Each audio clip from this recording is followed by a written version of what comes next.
जी हाँ भाई साहब पूछिए। मेरा नाम BS गुप्ता, मैं एक एडवोकेट हूँ।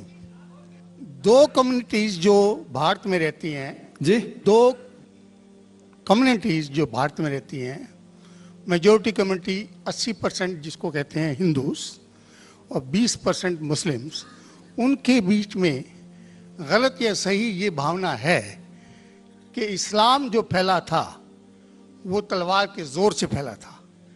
हिस्टोरिकल फैक्ट है या ये मिथ है कह नहीं सकते, लेकिन क्या ये सच है कि 3000 से 6000 तक हिंदू मंदिरों को गिरा के मस्जिद में बदला गया? क्या ये सच है कि स्पेशली औरंगजेब के वक्त में हजारों लाखों हिंदुओं को ज़बरदस्ती उनके जनेऊ काट के उनको मजबूर किया गया कि वो मुसलमान बने? नंबर 2, जो कि आज के समय के अनुसार एक सवाल मैं पूछ रहा हूँ, हिंदुओं पर हिंदू मैरिज एक्ट लागू है, जिसकी परिभाषा में सिवाय क्रिश्चियंस और मुस्लिम्स को छोड़ के बुद्ध और जैन को, सिखों को, सबको शामिल किया गया है। क्या मुसलमानों का ये कहना नहीं बनता कि आप सबको शामिल करते हैं हिंदू मैरिज एक्ट में, इसका नाम बदल के एक ऐसा एक्ट बनाया जाए जो सब पे लागू हो, या इसके अल्टरनेटिवली एक यूनिफॉर्म सिविल कोड जो दोनों धर्मों के अच्छे टेनेट्स को शामिल करे, उसको लागू किया जाए? एक चीज़ मैं ये समझता हूँ कि मुस्लिम लॉ में जो विल है, जिसके अंदर ये लिखा है कि 1/3 से ज़्यादा कोई विल नहीं कर सकेगा, इसका मैं इनकॉर्पोरेशन अगर यूनिफॉर्म सिविल कोड बनता है तो मैं चाहूँगा कि वो हिंदुओं पे भी लागू हो। ये नहीं है कि हिंदू मैरिज एक्ट को अगर इंडियन मैरिज एक्ट में बदला जाए तो मुसलमानों पे लागू हो और हिंदुओं पे कोई चीज़ ना आए। मुझे इस्लाम में ये चीज़ बहुत अच्छी लगी। ऐसे ही कोई यूनिफॉर्म सिविल कोड के लिए ये मुस्लिम आगे क्यों नहीं आ रहे, इसकी वजह मुझे बताई जाए। भाई साहब ने 3 सवाल पूछे एक सवाल में। पहला सवाल कि हिस्ट्री से पता चलता है कि इस्लाम तलवार के जोर पे फैला कि नहीं, लेकिन ये मुझसे पूछ रहे क्या ये हकीकत नहीं है कि 3000 से ज़्यादा मंदिरें गिराई गई थी और मस्जिद बनाए गए और बहुत से लोगों का कत्ल किया गया? ये बिल्कुल गलत है, अफवाह है। ये मैं कह सकता हूँ कि कुछ मंदिरें शायद गिराई गई होंगी, इससे मैंने कहा तो एक भी मंदिर नहीं गिराई गई। हो सकता है कि कुछ मुसलमान अपने आप को जो मुसलमान कहते हैं, उनने आके कुछ मंदिरों को गिराया होगा और मस्जिद बनाया होगा, हो सकता है। लेकिन ये कहना कि 3000 से 6000 मंदिर गिराए गए, ये बिल्कुल अफवाह है, बिल्कुल गलत है, बेबुनियाद है, बिल्कुल बेबुनियाद है। कुछ मुसलमान राजाओं ने गलत काम किए होंगे, उससे आप इस्लाम को दोषी नहीं ठहरा सकते। अगर हिटलर ने 60 लाख यहूदी को जिंदा जलाया तो मैं कह सकता हूं कि क्रिश्चियनिटी खराब है? बिल्कुल बेबुनियाद है, वो हिटलर ने किया, बाइबल में तो ही लिखा है कि जलाना चाहिए। इसी तरीके से ये खाली अफवाह है। कुछ मंदिरों को शायद गिराया गया होगा, मैं ये नहीं कहता कि नहीं गिराया गया, लेकिन उसको छोटी चीज को लेके उछाला जाता है मीडिया में और किताबें लिखी जाती है। आप देखो टीपू सुल्तान के खिलाफ आ गए। आज भी आप जाएंगे मैसूर के अंदर, उसके आजू बाजू आप देखेंगे तो टीपू सुल्तान के जो आंगन के अंदर है उसके अंदर मंदिर है। अगर आप ये कहते सच है कि 3000 से 6000 मंदिर को गिराया गया था, तो आप कैसा जिंदा बचे? आप कह रहे थे कि हजारों लोगों को कत्ल किया गया, आप कैसे जिंदा बचे? आप जिंदा बचे ये शहादत दे रहा है कि मुसलमान तलवार के जोर पे नहीं फैला। अगर ये सच होता था, आपने कहा हजारों लोग का कत्ल किया, कुछ लोग का शायद कत्ल किया गया। देखो हर मजहब में there are black sheeps in every community. कुछ लोग हर मजहब में खराब निकलते हैं, वो मजहब की गलती नहीं, वो मजहब के मानने वाले की।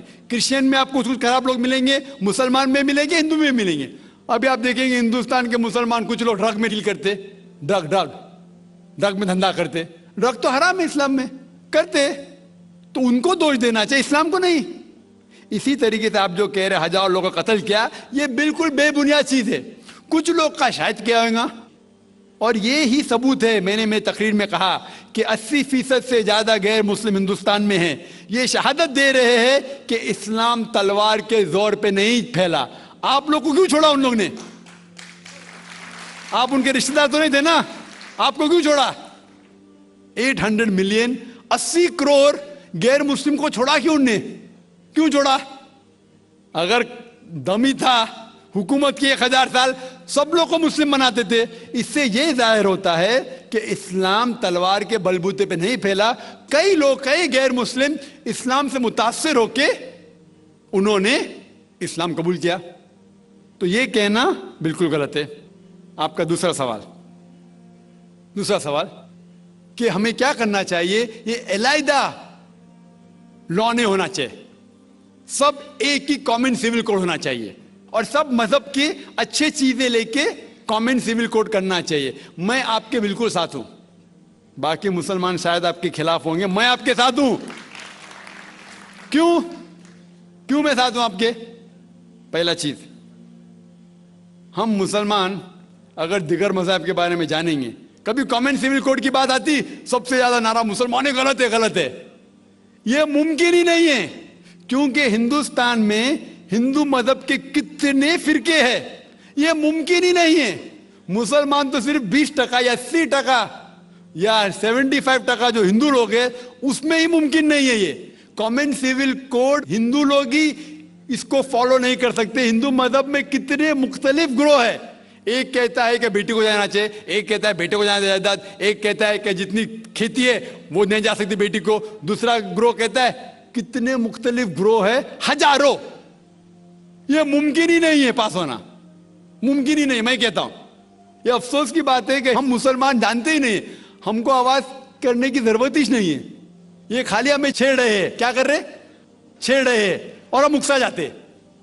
Point number 1। पॉइंट नंबर 2, मान लो आप लोग कबूल करते हैं कि कॉमन सिविल कोड होना चाहिए। आपने क्या कहा कि सारे धर्मों के अच्छी बात को लेना चाहिए। बिल्कुल सही। मेरा पहला सवाल, आप इस्लाम में एक चीज बताओ जो इंसानियत के खिलाफ है, तो हम निकाल देंगे उसको।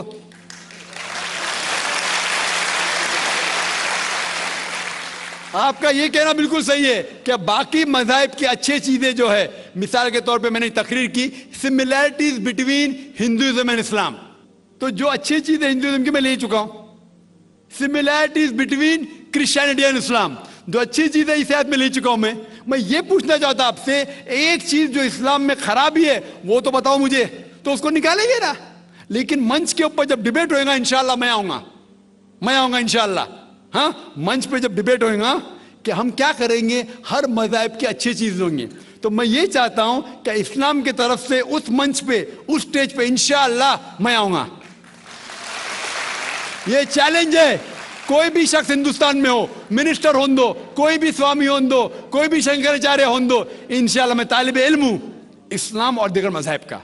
मैं तस्लीम करता हूं कि डिबेट होना चाहिए, हक बात जो निकली, लेकिन उसके ऊपर अमल भी होना चाहिए।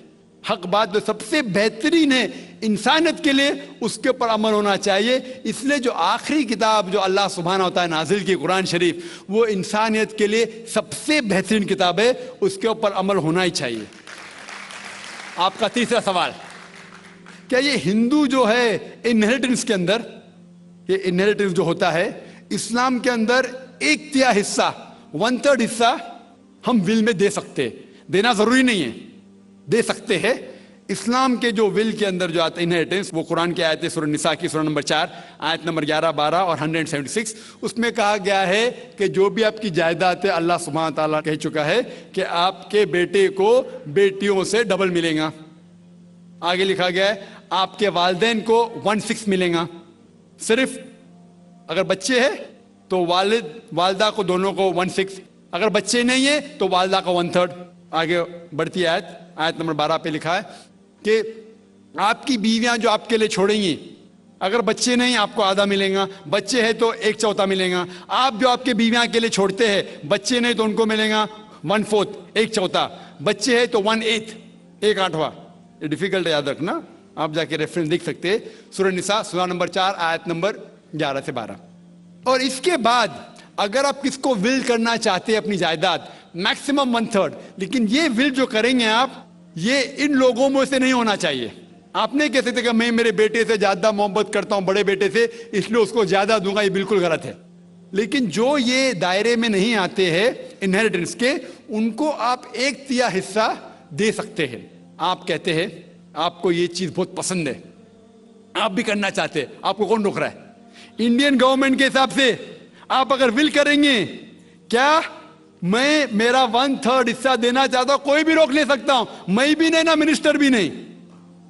और पूरा अगर फॉलो करना चाहते सच्चा धर्म, आप इस्लाम कबूल कर सकते, हम आपको वेलकम करते। वाखिर दावाना अल्हम्दुलिल्लाह रब्बिल आलमीन।